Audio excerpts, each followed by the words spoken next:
चंद्रपूर जिल्ह्यामधल्या नगरपालिका निवडणुकांच्या नंतर भाजपचे ज्येष्ठ नेते सुधीर मुनगंटीवारांची नाराजी समोर आली होती आणि ती नाराजी 3 दिवसांमध्ये दूरही झाली।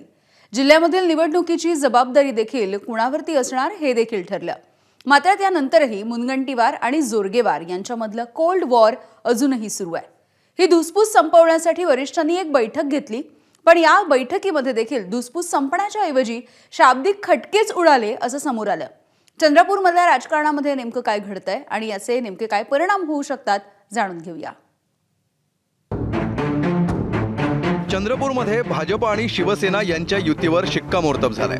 मात्र सुधीर मुनगंटीवार आणि किशोर जोरगेवार यांची मानसिक युती मात्र अजूनही जुळत नसल्याचंच चित्र आहे। आता कुठे आहे? कधीतरी तुम्ही बघितलं का की आम्ही दोघांनी एकमेकांच्या विरोधात असं काही स्टेटमेंट ओपनली काही दिलेलं आहे? असं काहीच नाही।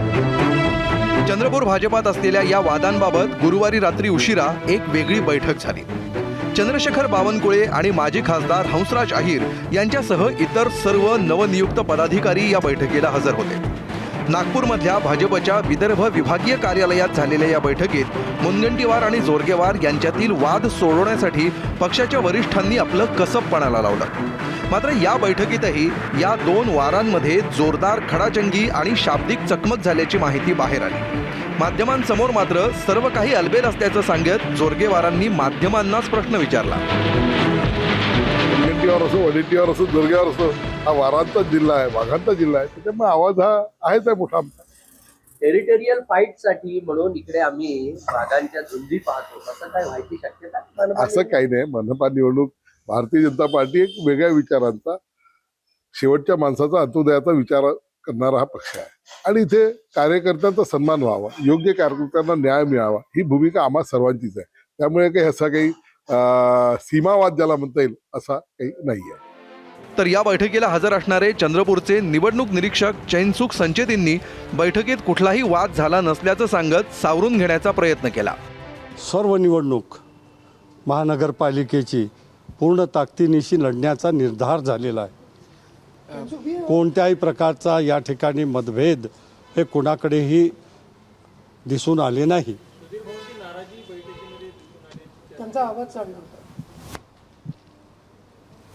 कोणत्याही प्रकारचा वाद किंवा कोणत्याही प्रकारची चर्चा नाही। मार्गदर्शक असणारे मुनगंटीवार आणि निवडणूक प्रमुख असणारे जोरगेवार या दोघांकडून आलेली संभाव्य उमेदवारांची यादी हे या वादामागचं मूळ कारण असल्याची चर्चा आहे। दोघांनी सादर केलेल्या यादीत बहुतांश ठिकाणी वेगवेगळ्या नावांची शिफारस करण्यात आली आहे। त्यामुळे सर्वेक्षणातील माहिती आणि इलेक्टोरल मेरिटच्या आधारे 28 डिसेंबरला याबाबत अंतिम फैसला होणार आहे। हा फैसला करण्यासाठी मुनगंटीवारांनी काही अटी घातल्यात। एका कुटुंबात एकापेक्षा अधिक उमेदवार देऊ नयेत, कुठल्याही नेत्याच्या निष्क्रिय मुलाला तिकीट देऊ नये, 1-2 महिन्यात पक्षप्रवेश केलेल्यांना तिकीट देऊ नये, उमेदवारी केवळ सर्वेक्षण आणि इलेक्टोरल मेरिटच्या आधारे द्यावी, अशा अटी मुनगंटीवारांनी घातल्यात। तर जोरगेवारांना मात्र या अटी प्रॅक्टिकल वाटत नाहीत। अशी कोणतीही मागणी कुठेही झालेली नाहीये, ना कालच्या बैठक झाली ना याच्या पूर्वीच्या चर्चेमध्ये झालेली आहे। असं होतच नाही ना। असं जर एखाद्या ठिकाणी आवश्यक असेल, आता बल्लारशाचं उदाहरण आपल्याला घेतलं, एका कुटुंबात आपण 3 तिकीट दिलेलं आहे, कारण की त्या परिवाराचं इलेक्टिव्ह मेरिट आहे, त्या परिवाराचं इलेक्टिव्ह मेरिट आहे आणि 2 देऊ नये। आता अनेक ठिकाणी 2 दिलेले आहे। मागच्या वेळेस आमचे 2 नगरसेवक होते, त्यामध्ये एक महापौर म्हणून अखिता तिकडून निवडून आल्या, एक भानापेठ म्हणून कंचरलावर निवडून आले। बल्लारपूरचा संदर्भ देत जोरगेवारांनी मुनगंटीवारांना असा जोरदार टोला लगावला। तर आयारामांना उमेदवारी न देण्याचा मुनगंटीवारांचा आग्रह का योग्य नाही हे देखील जोरगेवारांनी सांगितलं। एक गोष्ट खरी आहे की आपले जे पक्षामध्ये फार पूर्वीपासून काम करत आहे त्यांना उमेदवारी मिळावी, हा सगळ्याच जणांचं याच्यावर एकमत असते। परंतु बरेचदा असं होते की त्या ठिकाणचं जे सामाजिक समीकरण ते कधी कधी आपल्या त्या बाजूने नसते, त्यावेळेस हे बाहेरचं म्हणजे इतर पक्षातून आलेलं नाही त्या ठिकाणी उमेदवारी देतात। साधारणतः असं काही इथे नाही आहे।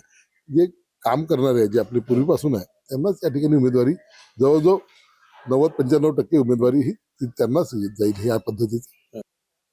आमच्यात वाद नाहीत असं सांगणाऱ्या या नेत्यांचे मतभेद जाहीरपणे समोर येत असताना बावनकुळेंनी मात्र पुन्हा एकदा कुणावर कुठली जबाबदारी आहे हे अधोरेखित करून प्रत्येकाला त्याच्या जबाबदारीची आठवण करून दिली आहे।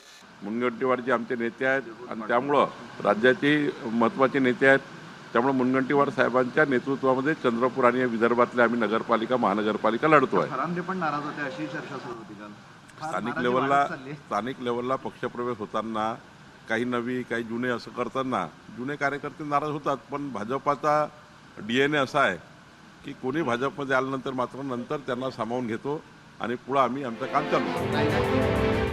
एकीकडे या दोन नेत्यांमधला वाद हाताळत असताना भाजपनं चंद्रपुरात शिंदेंच्या शिवसेनेसोबत युती पक्की केली आहे, तर राष्ट्रवादीबाबत मात्र अजूनही सस्पेन्स कायम आहे. हा सस्पेन्स पुढच्या काही दिवसात संपेल, पण मुनगंटीवार आणि जोरगेवार यांच्या सुप्त संघर्षाचा सस्पेन्स संपवण्यात भाजपला यश येणार का, यावर पक्षाचा चंद्रपूरमधला परफॉर्मन्स अवलंबून राहणार एवढं मात्र नक्की. चंद्रपूरहून सारंग पांडेसह ब्युरो रिपोर्ट, ABP माझा. ABP माझा, उघडा डोळे बघा नीट.